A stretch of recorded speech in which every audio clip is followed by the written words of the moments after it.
10분 가정예배 오신 여러분들 진심으로 환영합니다. 오늘은 나의 기쁨 나의 소망 되시며 함께 찬양하시죠. 나의 기쁨 나의 소망 되시며 나의 생명이 되신 주 밤낮 불러서 찬송을 드려도 늘 하신 마음 뿐일 5절입니다. 나의 진정 사모하는 예수님 음성조차도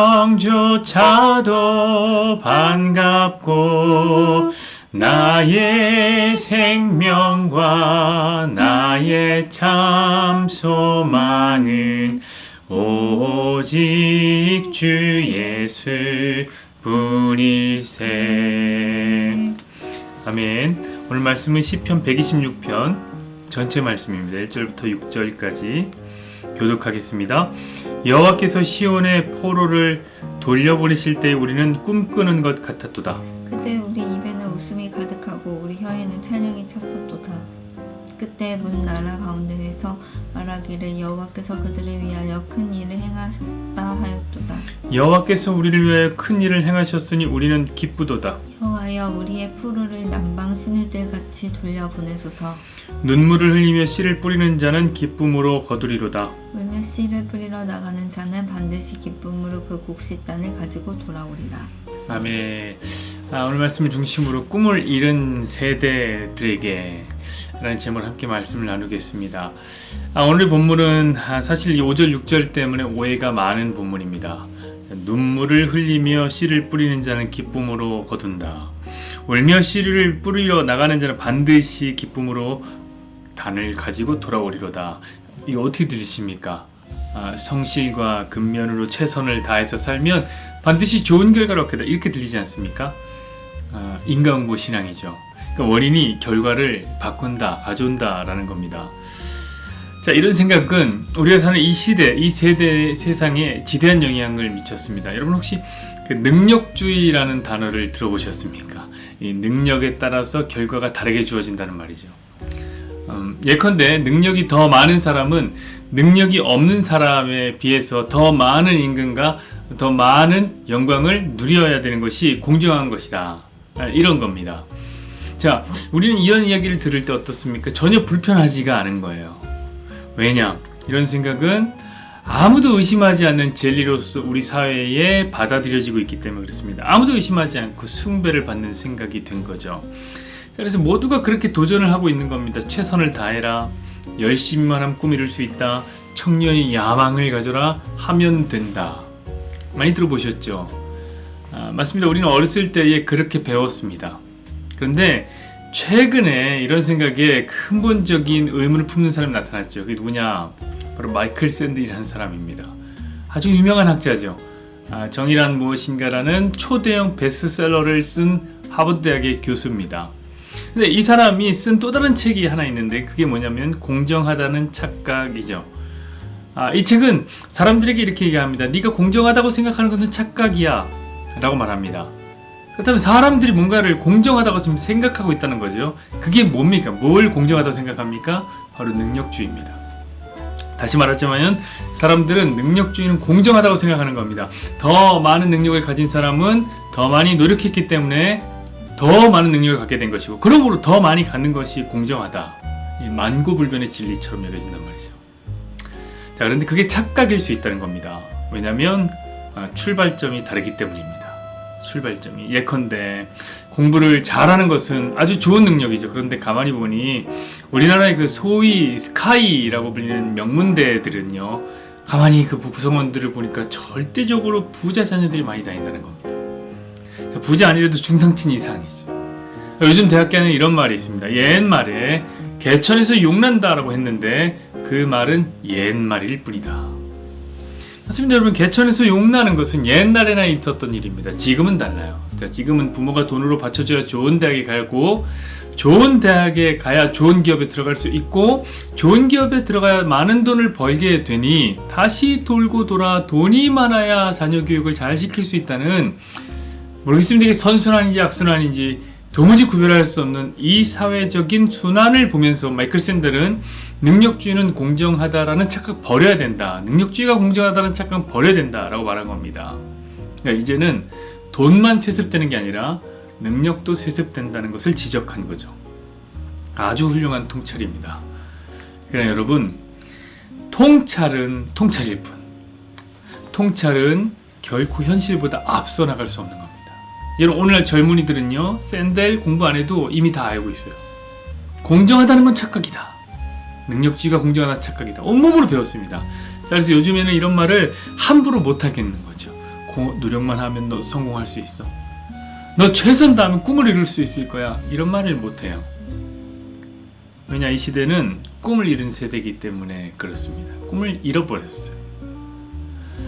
여러분, 혹시 그 패러사이트 싱글족이라는 말을 들어보셨습니까? 이 패러사이트라는 말은 되게 유명해진 말이죠. 봉준호 감독이 기생충이라는 영화로 이 전 세계적인 각광을 받지 않았습니까? 패러사이트란 말이 이제 기생충이라는 말이잖아요. 저기 일본에 가면은 그 부모의 연금을 받아서 평생을 기생하며 사는 세대가 있다고 합니다. 그들을 일명 패러사이트 싱글족이라고 합니다. 이 기생충 세대죠. 이 단어가 너무 센 것 같은데 이게 너무 이해가 되는 게, 여러분, 이들은 부모의 연금으로 살아가야 하기 때문에 자기 부모가 죽어도 사망 신고를 못 한다는 거예요. 시체 썩는 냄새가 폴폴 나는 집에서 그냥 삽니다.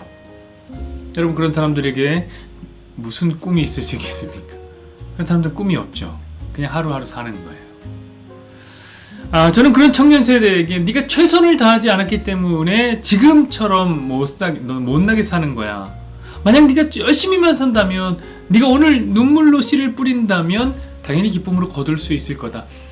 이렇게 말하고 싶지가 않습니다. 그렇게 말 못하겠습니다. 말할 수가 없는 거예요. 왜?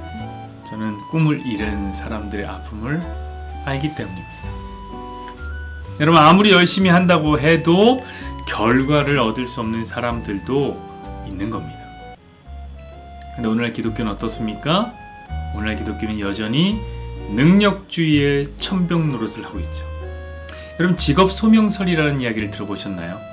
모든 직업은 하나님께서 주신 것이므로 최선을 다해서 일해야 된다. 자, 여기까지는 너무나 좋습니다. 그런데 여기에 인간보신에 더해지는 거죠. 그렇게 너가 열심히만 하면 하나님께서 너의 열심을 보상해 줄 것이다. 반드시. 어떻습니까? 많이 들어보셨죠? 자, 실제로 마이클 샌델이 기독교의 이런 생각이 곧 능력주의로 연결된다고 지적했습니다. 저도 공감합니다.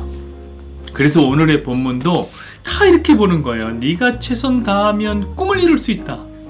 능력주의로 받아들이는 겁니다. 그런데 여러분, 그런 시선으로 오늘의 본문을 읽으면 절대로 이해할 수 없을 겁니다. 여러분, 오늘 본문은 최선을 다하면 너의 꿈을 이룰 수 있다, 이런 류의 이야기가 아닙니다. 오늘 본문은 그야말로 꿈을 잃어버린 세대를 향한 소망의, 하나님의 소망의 메시지입니다. 저는 오늘 본문은 무슨 이야기냐? 자, 바벨론의 포로로 잡혀간 유대인들이 다시 예루살렘으로 돌아올 때의 그 감격적인 마음을 시로 기록해 놓은 건데요. 우리 1절 2절 볼까요?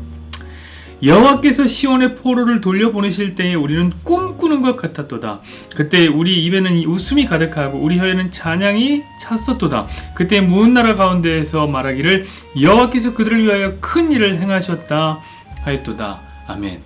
여러분, 성경 우리 잘 읽어야 합니다. 오늘 본문이 정말로 인과응보를 말하는 걸까요? 아니에요, 여러분. 지금 시인이 꿈꾸는 것 같았도다 라는 말은 무엇을 의미하는 거냐? 내가 최선을 다했더니 이루게 된 자기 꿈에 대한 예찬? 이거냐 이 말이죠. 아니란 말이에요. 이거는 꿈에도 생각하지 못했던 기적이 일어났다는 뭔가 어안이 벙벙한 감탄입니다. 감탄. 자, 그도 그럴 것이 여러분, 이때 유대인들의 신분이 뭐였습니까? 전쟁 포로예요. 여러분, 포로가 무슨 소망이, 무슨 꿈이 있을 수 있습니까? 너희가 무슨 꿈이 있겠습니까? 여러분, 이 플라톤이라고 하는 철학자는 자유인과 노예를 이렇게 구별해서 정의했습니다. 뭐라고 정의했냐면 자유인은 자기 꿈을 이루는 사람이고 노예는 남의 꿈을 이뤄주는 사람이다. 상당히 공감이 되는 부분인데 여러분, 포로로 잡혀간 유대인들은 자기가 열심히 살면 예루살렘으로 돌아갈 수 있다라는 생각으로 살지 않았을 겁니다. 여러분, 지금은 심지어 포로로 잡혀간 지 이미 70년이 지나간 상태입니다. 이 말은 포로 2세대들에게는 미래나 꿈이 동기가 되지 못했다는 말입니다. 그들은 그야말로 꿈을 잃은 세대였습니다. 자, 그런데 우리 하나님은 어떤 분입니까? 그렇게 꿈을 잃어버린 세대에게 꿈꾸는 것 같은 세상을 열어주시는 분입니다. 여러분, 이것이 우리 하나님입니다. 저는 여러분, 우리가 하나님을 잡고 인과응보의 지배를 받는 그런 나약한 신으로 평가절하하지 않았으면 좋겠습니다. 자, 우리가 열심히 하면, 우리가 최선을 다하면 우리의 열심을 꿈으로 바꿔주시는 분, 여러분, 하나님 그런 램프의 지니가 아닙니다. 오히려 꿈꾸지 못할 때, 아니 우리가 꿈을 잃어버렸을 때, 꿈을 잃어버린 세대에게도, 그래서 아무 소망이 없이 하루하루를 살아가는 허망한 인생에게도 하나님 당신이 직접 꿈이 되어 주셔서 우리에게 찾아와 주시고 천국을 선물해 주시고 정말 꿈꾸는 것 같은 인생을 살게 해주시는 분이로구나, 이렇게 하나님을 알았으면 좋겠습니다. 이것이 바로 꿈을 잃은 세대에게 하나님께서 보내시는 소망의 메시지가 되겠습니다. 아무데나 시간입니다.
공동기도문 시간입니다. 함께 손을 붙잡고 미안해, 고마워, 사랑해 이런 마음으로 서로 축복해 주었으면 좋겠습니다.